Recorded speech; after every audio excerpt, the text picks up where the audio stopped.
thank you for such a large crowd.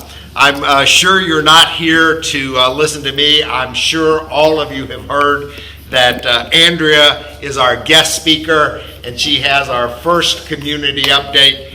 Ms. Hagner, come on up. I got a couple things to talk about this morning. The first one is this Community Spotlight program. We've been going now for about 6 months, and I think it's been successful so far. Is there any, if you think of a group you would like to hear from, or a group you would like to hear from again, let Tiffany or myself know, and we'll put you on, make the schedule work. It doesn't have to be something you're willing to get up to talk about. If you just say, I would like to hear from so-and-so, then I'll try and twist their arm and get them to speak, okay? So think about that. The next thing I want to talk about is a writing program. We, on the first and third Friday afternoons, we have a writing group. And we're not really writing memoirs, but we're writing about the things that we're interested in.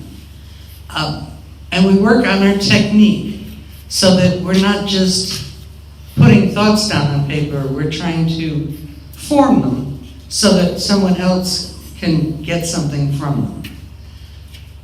A lot of it is we want our grandchildren to know about us, so we have to write in an interesting enough way that they will bother to pick it up and read it, right? So, every class we have an assignment, we read, we talk about, and then we start another assignment. We have a good time. I would love for any of you to come by. We're ready to let the group grow a little bit, okay? The next thing I want to talk about is Great Courses. This week, Great Decisions is finishing up for the year. It's a program that runs the first half of the year. Once it's gone, I wanted to keep that slot open on the calendar. So Nelson and I talked about it, and we decided we'll do a much lighter, easier set of lectures and discussions this summer. So we have a DVD on Ireland and Northern Ireland. Mainly a travel log, but with some history and those kinds of things.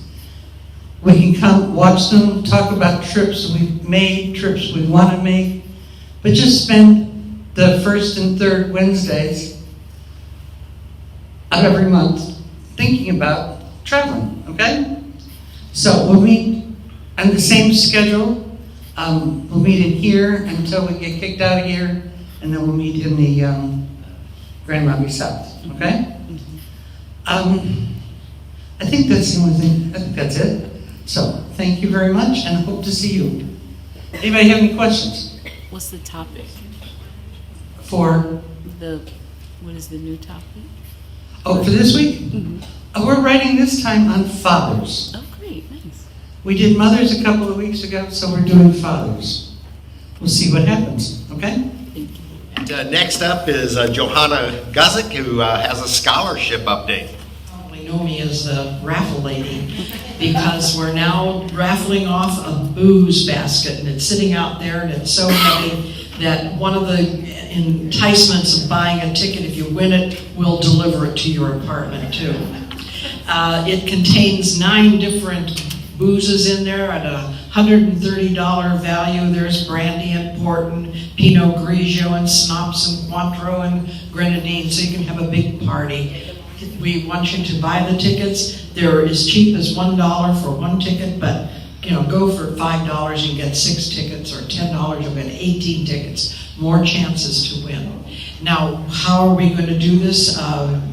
Tomorrow at 1 o'clock in the Breezeway, we're going to sell some more. We'll be back Thursday in the Breezeway at 1 o'clock. So in case you didn't bring your money today, we'll be out there to help you buy these tickets. And then on Saturday, before our ceremony, we are going to have the drawing. So your name will be on the back of all the tickets, and we'll notify you about it. You don't have to be present, but we'd love to have you come to our ceremony at 2 o'clock in the Grand Lobby South on Saturday. We have a wonderful group of people, associates, who are receiving sometimes maybe even 3 or 4. This is their 4th scholarship from us. The minimum amount that we give is $1,000, and we're very generous in giving some $5,000. So it's a substantial amount, but college is expensive too. So we want you to come and hear their wonderful stories and say thank you to them. And they're struggling, they're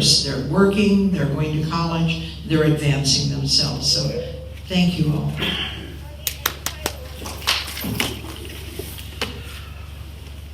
All right. So did you notice I didn't bring any slides with me today?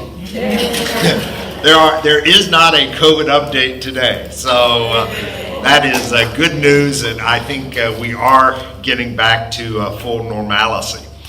Wanted to remind everyone that this Friday is the monthly forum. It's right here in the town hall. It's at 10 o'clock. All of the department managers will be here with their updates, and we'll look forward to your attendance and an opportunity to ask questions of any of the managers if you feel so inclined. If you hadn't heard from Ricky's talk last week, Dish Talk on Thursday, the pizza is ready to go.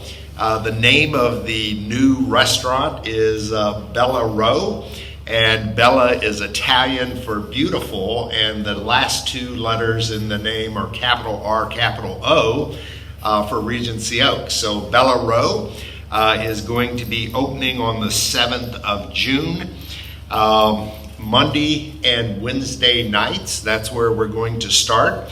At 4:30, it will be open for drinks, and at 5 o'clock, it will be open for food.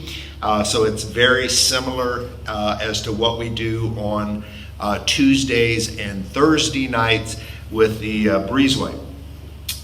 The cost is $12 per person. That includes a hand-tossed pizza. You will have a choice between a cheese or the chef's special of the night. That also will include bread and oil or bread knots, an artesian salad, and some type of gelata or a different ice cream, an Italian ice cream. All of that is for the price of $12. You are able to use your meal credit or pay cash or charge it on a Visa or a MasterCard. So a lot of different options for you to use there. It will feature 2 Italian wines, and Ricky wanted everyone to know that they were not the barefoot option. They will be an upgraded wine option. So if you're interested in wines, that will be available, as well as coffee, iced tea, soda, the usual fare. So it will be by reservation. We're going to start with 10 people from the north and 10 people from the south, and so there will be reservation sheets available if you'd like to sign up. So we're really excited to finally get this up and rolling, and Ricky has been working on the crust, and he believes that he has perfected it and is ready to go. So that's starting the 7th. Also wanted to promote the Enchanted Beach Party. So every other month we do an enchanted evening, and the theme for this month is beach party. So Chef will be singing, and he is pulled out his long collection of Jimmy Buffett and Elvis Presley and the Beach Boys. So you'll be getting some beach-themed entertainment. This is the 17th, and it's always a fun event. So if that's something you're interested in, the charge is $65, and we're limited to about 70 people. It usually sells out, so if you're interested, you'll want to sign up early. This Wednesday at 10 o'clock, there is a Teams video presentation right here in the town hall, and it's called Defying Gravity. And this is a really good presentation on preventing falls.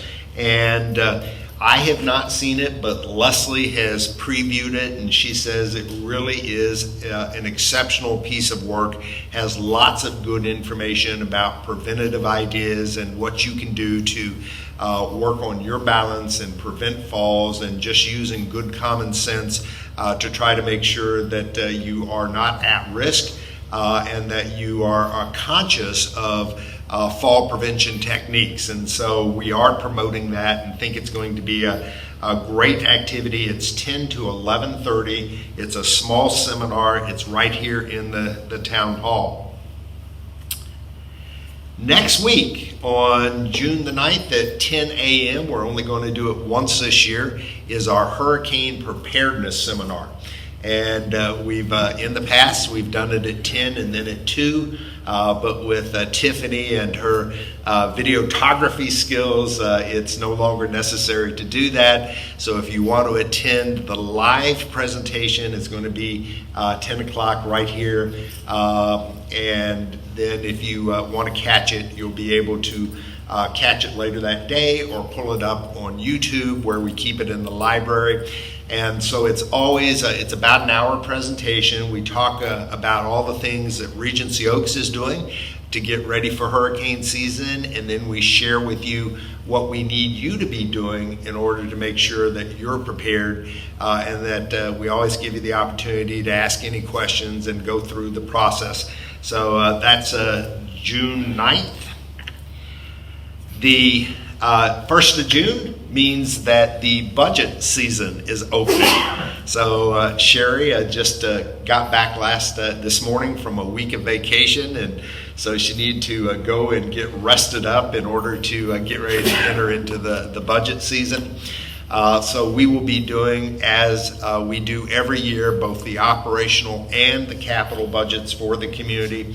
That process starts in June, and by the end of July, 1st of August, we will be finalizing the community budgets and submitting it to the first level of approval. And just like with Brookdale, LCS, and Peak, they also have an approval process. And we will present it to the regional team, who presents it to the divisional team, who presents it to ownership. And so that process occurs through August, and all the way from August through October.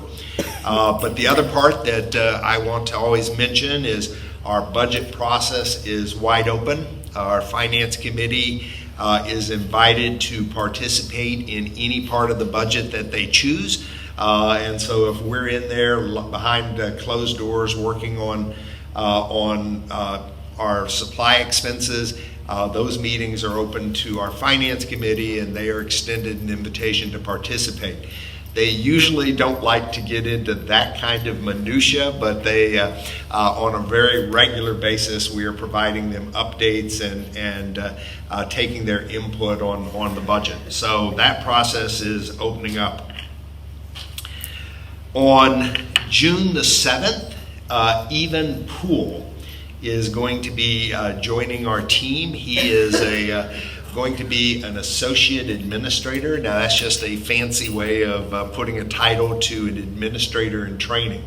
This is a young kid, recently married, recently graduated from college, has a young child, leaving a Westminster community that is managed by LCS, where he's worked up in Terre Haute, Indiana, and is coming down to Florida to go through an administrator and training program. This is sponsored by LCS. Regency Oaks was fortunate enough to land him. He will be with us for about a year. When you go to get licensed as a skilled nursing home administrator, you have to have a year's of experience on top of your college training and passing the test.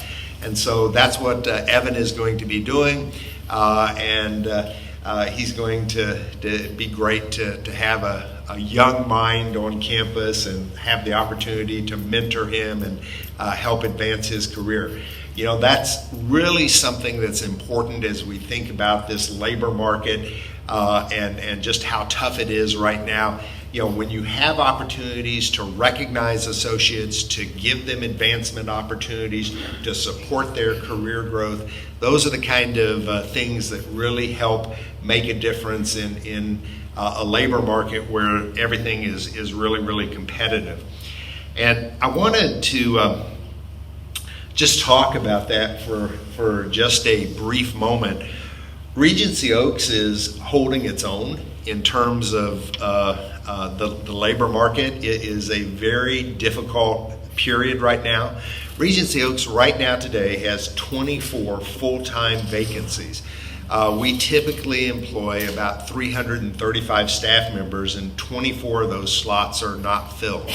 Now, just to give you some comparisons so that you can rank that in your mind, we have a couple of our communities in the peak portfolio, the 12 or 13 communities. We have a couple of communities with over 100 vacancies.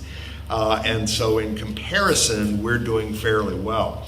And part of why we do well is we have long-term associates. They really enjoy working at Regency Oaks. We have a very generous resident population that supports our efforts through the Employee Gift Fund. There's great career opportunities for advancement. We always try to promote from within every time we have a vacancy. There are lots of good examples of that throughout the community. But this is a tough competitive market right now. There are a couple of things that I'm sure you probably have seen. If you drive down any street, if you go to any restaurant, you're aware of what's happening in the labor market. There are signs out front, big banners, and it doesn't matter whether it's a Wendy's or a Walmart or a Regency Oaks. We're all trying to be creative in how we go out and capture new staff. Part of what is going on is the stimulus program and unemployment. So it's really easy to get unemployment in the state of Florida right now, and then on top of it, you're eligible for a stimulus check. Weekly unemployment benefits in Florida are $275. You can get a stimulus payment of $300. That would bring you to $575. That's the equivalent of $14.38 an hour. The average wage in Florida is $8.35. So essentially what happens is you can make more money sitting at home and not doing anything than you can make money by actually getting a job and going out to work. And so that is impacting employers throughout Florida. Now, there are a couple of pieces of good news. Effective today, June 1st, Governor DeSantis has signed into legislation that if you are on unemployment, previous to today, all that was required is that you be looking for work. There was no check the box back from the people you had applied. So if you came into Regency Oaks or called into Regency Oaks and said, hey, do you have any jobs? Yes, we do. Okay, thanks. And they hung up, that counted as looking for work. Regency Oaks was not required to get back to anyone and say, yeah, we heard from Joe. Joe called us. He asked if we had any jobs, and then he hung up. There was it wasn't connected. So effective today, if you call and apply for work, that won't do it. You have to actually fill in an application. So it's no longer just a verbal check-in. You must come in and apply.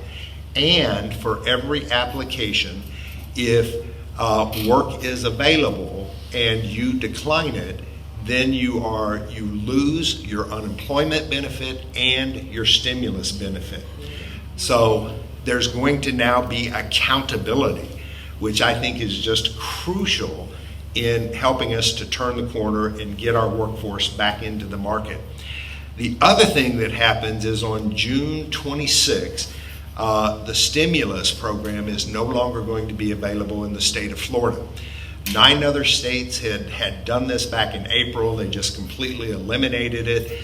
Governor DeSantis said, no, it may be like, it's a supplemental program, and it's maybe something that we don't want to do, but we're going to give the employees in the state of Florida 60 days to wean themselves off of the stimulus program.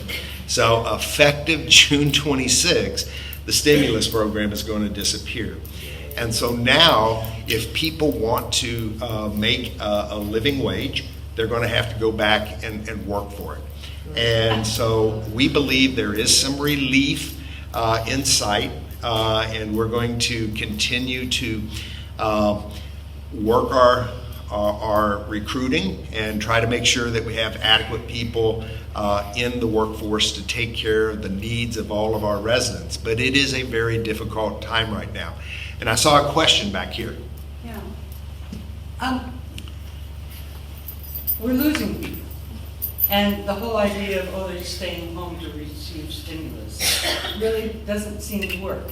These are people who stayed with us through the pandemic, when the amount of stimulus available was much more. It was $600 plus unemployment.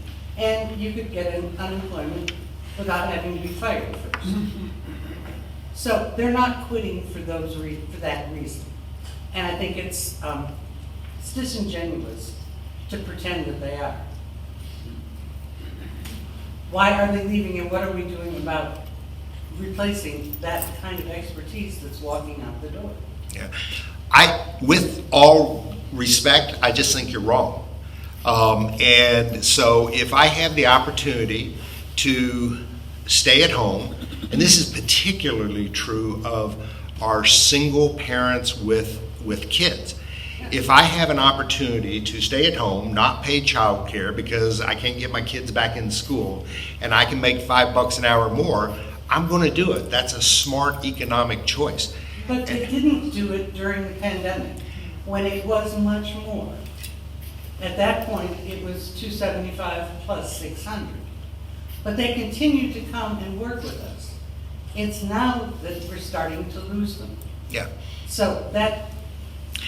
And so I think it was fatigue.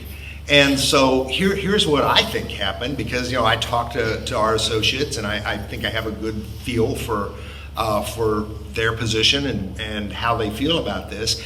In March, April, when this hit, we didn't lose a soul. Every one of our staff stood here and supported us and helped us get through this because they were dedicated, committed, and caring. But we burned them out. I mean, there was no relief. You understand how many hours and amount of effort and work and dedication that went into serving our residents during the pandemic. And they got tired. They're tired. And so this makes a lot of sense. And you think, okay, well, something must have changed. Well, I don't think anything has changed. We just did we just did the associate satisfaction scores. Our scores were really good. They were in the, you saw them, we shared with them. Our Regency Oaks was the number 4 rated within the company. And our feedback that we're getting on our exit interviews, every single associate that leaves this community, we do an exit survey on. Not a one of them is saying it's because they're dissatisfied or something has changed or the management is somehow different. What they're saying is, I can make $5 more an hour and work under the table for somebody. You probably have seen the articles where people are now hiring people under the table. Well, the reason for that is you can get the stimulus, you can get unemployment, and you can still work 20, 30 hours a week and get paid cash. And so, I understand your position and value your opinion, but I just don't see any evidence to suggest that that's what's going on. Do you have a breakdown by department of the 24 openings we have? Yes. Will you share it with us? Yeah, it's 3 departments. It's nursing. They have the majority of it, followed by dining, and then housekeeping. Maintenance is also having some issues. We're down to 4 maintenance people. Our normal capacity is 10, so we're operating at about 50% in our maintenance department. But Brent, if they were gonna leave now to get stimulus or unemployment, and they knew they had to literally apply for the jobs, why would they leave now? Well, because they probably are not aware of the new legislation that DeSantis signed last week. And so I would not anticipate someone resigning this week because it would be foolish to do so. But DeSantis is, he doesn't roll this out long term. Aren't some moving? Well, so that question is about George Rivera. We're going to lose George Rivera, long-term associate. We're going to lose all 5 of the relatives that work here as well. But George had an opportunity to finally buy a home. That was a lifelong dream. They immigrated from the Philippines and have had the opportunity to go and buy a home. It's up in Pasco County. It's over an hour away, and he just can't commute, and that just makes perfect sense. And George gave proper notice, and we wish him well. He was a great associate, but whether it's not in that instance, it's not an issue of money. Whether we pay him $12, $13 an hour or $15 or $16 an hour, he's not going to commute an hour each way. That's reasonable and understandable. When you're considering your budget, have you considered a new directory? We have the new picture directory. There are so many new people here that we don't have pictures of or names, and so many people have gone. Yeah, and so that is a new directory. Lauren addressed that last week, but there is a new directory in the works. How about the new people that you're trying to hire? Would that help us, if you could raise the salary? I happen to know that my daughter works at St. Mark's, and they have a deficiency there of CNA. And I was talking to her last night, and they're upping their CNA pay to $15 an hour to attract. Yeah. And so we certainly have done that. We try to be competitive with our wages. Our starting wage for CNA is $13.75, but you can earn a $3 shift differential and a weekend differential on top of it. So a CNA working at Regency Oaks, working an evening shift on weekend, is making $19 an hour. And so we are always looking for ways that we can be competitive. We have new hire bonuses, we have shift differentials, we have coverage bonuses. We're always looking for ways to be creative, to try to retain our best associates, and absolutely, I mean, that's something that we have to try to do. It's the blanket increase of, well, just take everybody and give them $5 an hour more. That doesn't work. I mean, you can do the math.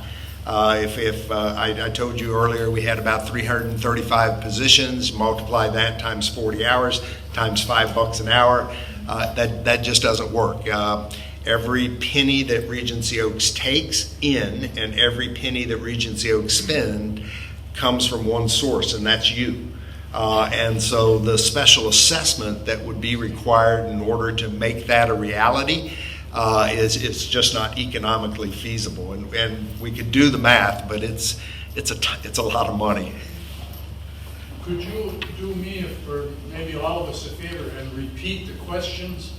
We're hearing your responses, but I am. But Thanks. I Good. sort of piecemeal the question. We have microphones. Good reminder.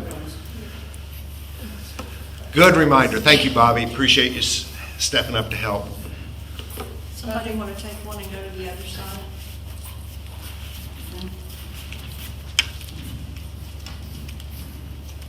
I'd like to change the subject a little bit. What are we going to do about air conditioning? Thank you. So, all right, so the question is, what are we going to do about air conditioning? Specifically, what do you mean? Well, the fourth floor activity room is Okay. useless. Any number of apartments are having trouble. They're patching, trying to make do. I don't think there's been enough preventative maintenance done on the air conditioning system here, and we're starting to suffer, and it's early in the summer. Yeah.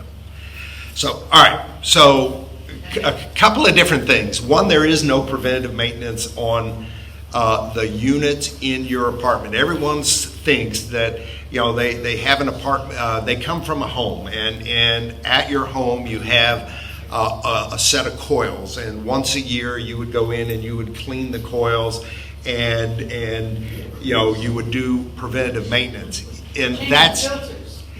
and Filters don't get changed. filter. Okay. All right. And so, first off, that's not how Regency operates. We have a closed loop system. All the air conditioning occurs on the roof. All you have in your apartment is an air handler. So there is no preventative maintenance to do on your air handler because the chilling occurs up on the roof. The filters are changed every 3 to 6 months. And so if your filter hasn't been changed, all you need to do is put a work order in, and Darwin will get up there. But our filters routinely get changed. We have a date, and we just did within the last 30 days. We just did a filter change, right? Yes. Brad, we're not talking about the air conditioners in our apartments. All right. We are talking about the air conditioner that has been not working on the fourth floor for several months. All right, I'm getting to it one at a time. So air conditioner in your apartment we had an inventory. We had probably 12 of those that were in inventory. We have ordered more. They seem to be coming in. The larger air conditioner units are not, they're on back order. And it's just the same thing with our appliances. I have new residents moving in who are getting 30-year-old appliances, and I have that same situation with my common area HVACs. They're 30 years old, they're at the end of their life. What happens when the weather gets hot every year? They begin to fail. And as they fail, I have to order replacements. Their replacements are not available. They're having the same problems that we're having and everybody else. Is the manufacturer is struggling with a labor force, and they're back ordered. And so it used to be I could get an air conditioner in 6 to 8 weeks. It's now running 16 to 20 weeks. And so we're aware of those common area air conditioners that have failed, and we are addressing them. And as the air conditioner units come in, we are replacing them. But it is difficult to get supplies right now. You're absolutely right. The fourth floor activity room in the south building, last Friday afternoon, we went in there, it was set at 75, it was 85. But the scuttlebutt is Brant just doesn't want to buy a new one. So have you ordered it, and if so, when did you order it? So there is no truth to that scuttlebutt. This happens literally. It happens every year. It has been ordered. I don't have the date, but I certainly will put it in Tuesday talk so that we can dispel that rumor. Brad, who's handling HR now? I mean, Sandra's on maternity leave, and the other gal got promoted. So Layla is handling our HR. She's our generalist.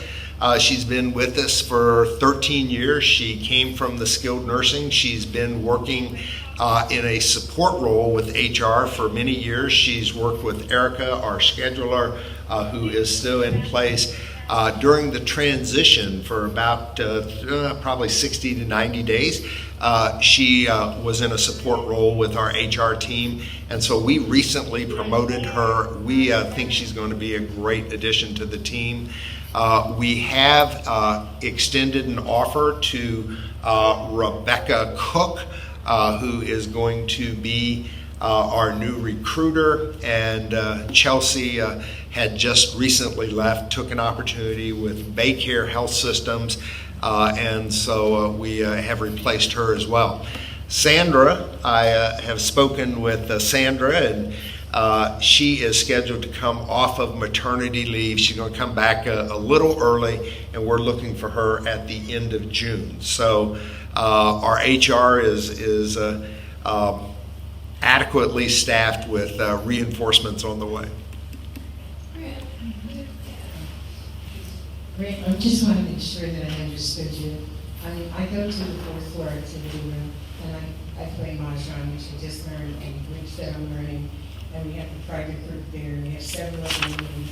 And there's a couple of us that are on oxygen, and every time that I've gone there, it's either 82 or 85 degrees. And I've heard for months and months and months that we were getting a new air conditioner.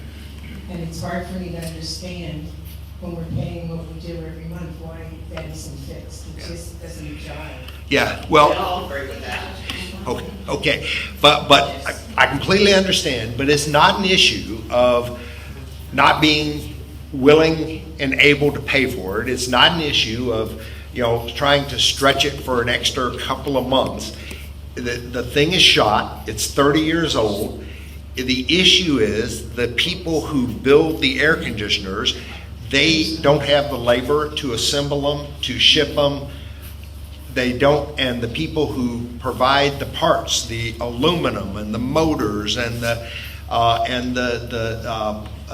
bolts, all of that is manufacturing, and manufacturing is having issues in their supply chain and in their labor market.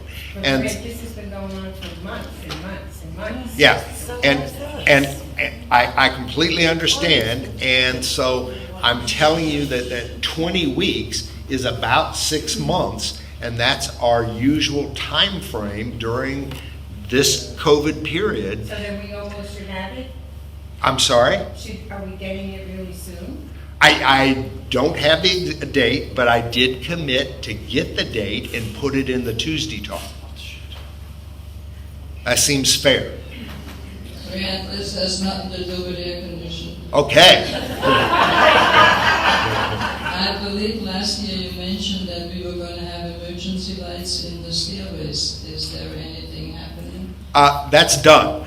So, Okay. so in the core elevator or core stairwells, there are now backup batteries, so they're available for evacuation. So that is 3 times the redundancy.